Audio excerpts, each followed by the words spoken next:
Hi and welcome back to a new video. Another week, another GPU launch. Today RTX 5060 Ti in both 8GB and 16GB versions. However, I would generally not recommend getting an 8GB card in 2025. And the 16GB card, which is what we have on the table, is about 20 to 25% faster than an RTX 4060 Ti, but also consumes slightly more power. It is still not enough though to beat the RTX 4070. All details now in today's video. Thermal Grizzly Duronaut is our new high-end thermal paste and the successor of Cryonaut. It's even better performing, it is much easier to apply, it is cheaper, and it's much more durable. That's where the name comes from. Especially if you're now maybe considering to buy a new PC, then I would highly recommend that you're looking into this thermal paste. So let's continue with this video. I received this Asus TUF RTX 5060 Ti 16GB 4 days ago, and the 4 days also include a weekend. So this was again a very tight time schedule, unfortunately, so not that much time for testing. I was only able to test it versus the RTX 4060 Ti and also versus the RTX 4070, where I hoped that the RTX 5060 Ti would at least beat the 4070, which it didn't. And I also tested only in games with 1440p, because I think this card is mainly for either 1440p or also 1080p. There is not a huge difference between the 4060 Ti and the 5060 Ti, and the Nvidia slides again were quite interesting. First look, I found it weird that they list the 5060 and the 5060 Ti and also the 4060, but where is the 4060 Ti? I then did some quick paint magic to at least add the, I would say, significant details of the 4060 Ti, and especially if we look at the shader performance with 22 teraflops versus the 24 teraflops of the 5060 Ti, kinda makes sense why Nvidia tried to hide this. In general, the 5060 Ti features 6% more shader units, but also more RT and more tensor cores. But I think the biggest change also relies in the memory, which was changed from GDDR6 to GDDR7, so significantly faster. Another difference obviously is the features, with the RTX 50 series featuring DLSS 4 and also the multi-frame generation X4, which would work on the RTX 5060 Ti, but limited on the RTX 4060 Ti, which also features DLSS, but only 3 and also only the normal frame generation and not the multi-frame generation. For a first impression of performance, we're looking as usual into 3D Mark times by Extreme GG1, which is a good comparison for just raster performance of older games. And here we see a performance increase of 20% of the 5060 Ti over the 4060 Ti. This means that the newer 5060 Ti is exactly on the same level when it comes to raster performance as the older RTX 3070 Ti. Now, if we compare it to the 4070, I find it a little bit disappointing with the 5060 Ti being 14% behind. I also already tested overclocking, included these results already in this chart, as you can see, with everything that was possible. We're talking about GPU overclocking, memory overclocking, also increasing the power target, which is maximum plus 30%, but it only resulted in extra 7% performance. I already pointed out that I'm a bit disappointed when it comes to the performance of the 5060 Ti versus the 4070. And I also want to explain why. Because if we look at historical data, for example, you take the RTX 2060. The 2060 would beat a 1070. Or then you take the 3060, which would beat the 2070. Then you take the 4060 Ti, which is on the level of a 3070. So in the previous generation, you would always have the 60 card at least matching the previous 70 card, or even sometimes beat it. But now, with the 50 series, the 5060 Ti is quite far away from the 4070, which I find personally just a bit disappointing. Now 3D Mark Speedway, which is a good comparison for more recent games, especially if they use ray tracing. And here we can see a performance increase over the 4060 Ti by 27%, while also the power consumption increased by 8%. The power consumption of the 5060 Ti in this 3D Mark was about 170 watts under load. And as I pointed out, it is not as fast as the RTX 4070. But if you do manual overclocking on the 5060 Ti, this is, or at least for me, it was the only scenario where I was able to beat the 4070 with the 5060 Ti due to overclocking. I was able to increase performance by 8%, but it also increased power consumption by 19% to 200 watts.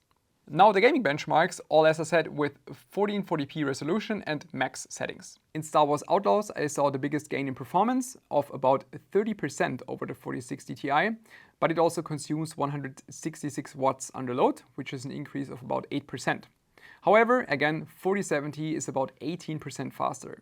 In Assassin's Creed Mirage, the 5060 Ti is 15 to 27% faster than the 4060 Ti and is also rather efficient. And I think with 128 watts under load, this is a quite pleasant power consumption. I also added my all-time favorite game back into the charts, PUBG, but this time not with max settings, it's with esports settings, so that's usually rather low settings for max visibility and good performance.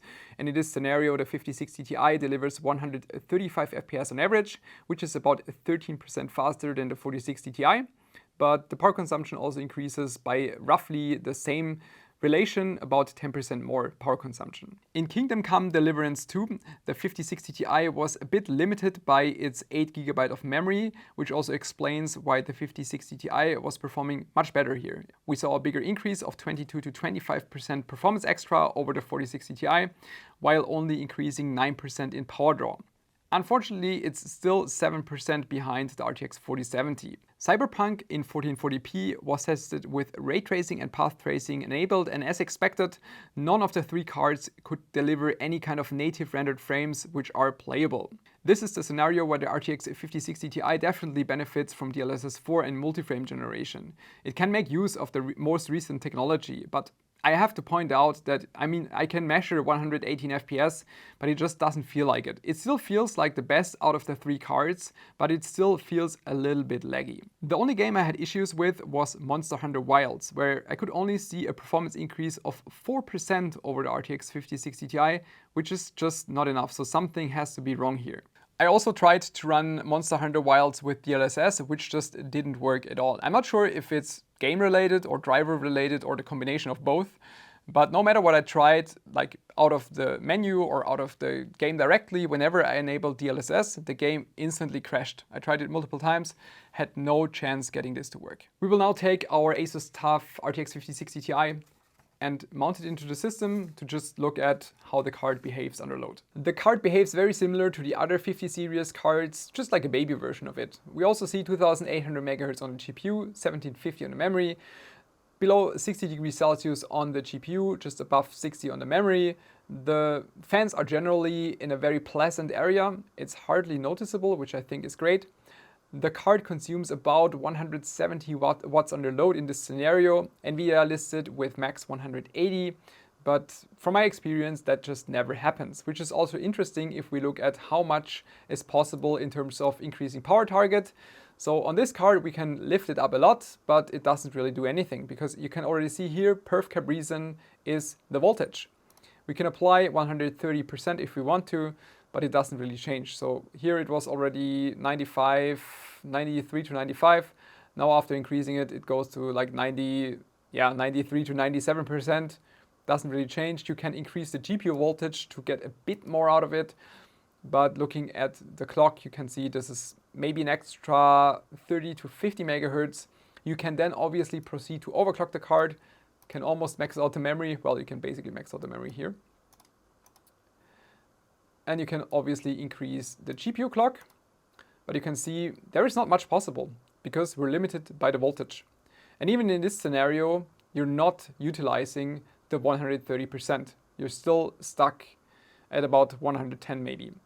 I'm not complaining about having 130% power target. That's great. I just wish we had this on all of the cards and maybe more control over the GPU voltage.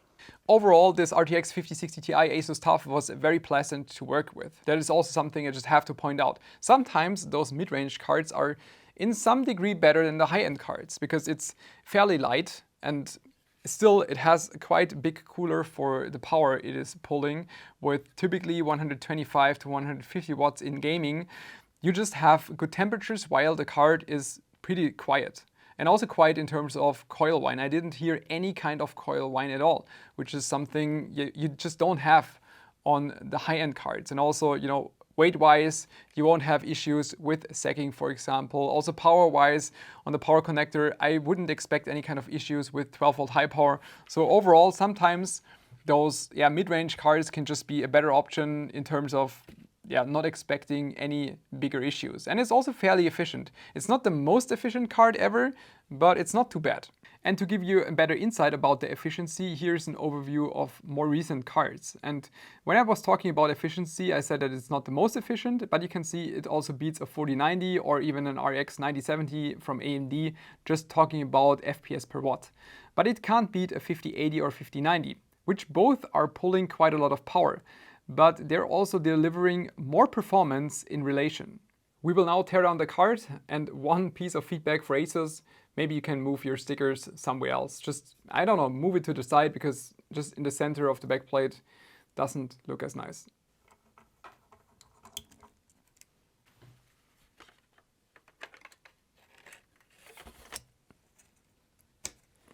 Yeah, that's quite a baby card, especially if you look at how tiny the GPU is. Just some memory around, a few FETs like power supply, power stages on front, that's it.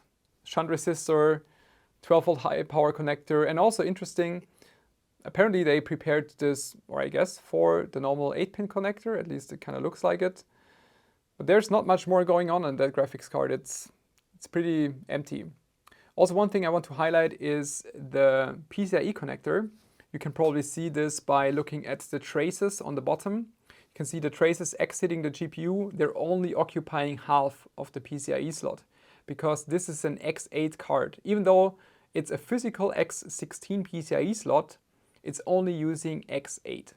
And because this is a 16GB card, we can also find 4 additional memory chips on the backside. The 8 PCIe lanes are not a big issue as long as you use a fairly recent motherboard. It doesn't have to use PCIe 5.0, but at least 4.0. If you would go down to an even older system and you would use this with a 3.0 motherboard, then you would definitely lose a few percent in performance, because that's something we already tested with the RTX 4060 Ti. But as long as you use 4.0 or faster, this should not be a concern. Of course, in the end, everything comes down to the price. And the MSRP, at least here in Germany, for this card was listed with 450 euros, which is actually okay. It's not terrible, it's also not that great, but it's kind of okay. But then I asked ASUS about this specific card, and they said it's 600 euros, which is like, what the hell? That's just way too much. If you consider, at least here, if I go on eBay, I can any day buy a 4070 for much less, like, I don't know, between 500 and 550. I can get a 4070, which will be faster than this by quite a bit. Or I could even get an RTX 3080. It's older tech, it's fine. But it will be faster than this card, and if it's cheaper, I mean, yeah, I don't know. So if they're listing this for 600 euros, then I just don't buy this. Don't buy this for 600 euros. For 450, it's kind of okay-ish, because you also get the latest tech, but apart from that, questionable. But it's something I just also can't judge, because obviously we're shooting the video in advance, and I don't know at what kind of price it will be listed. Thanks for tuning in, see you next time, bye bye.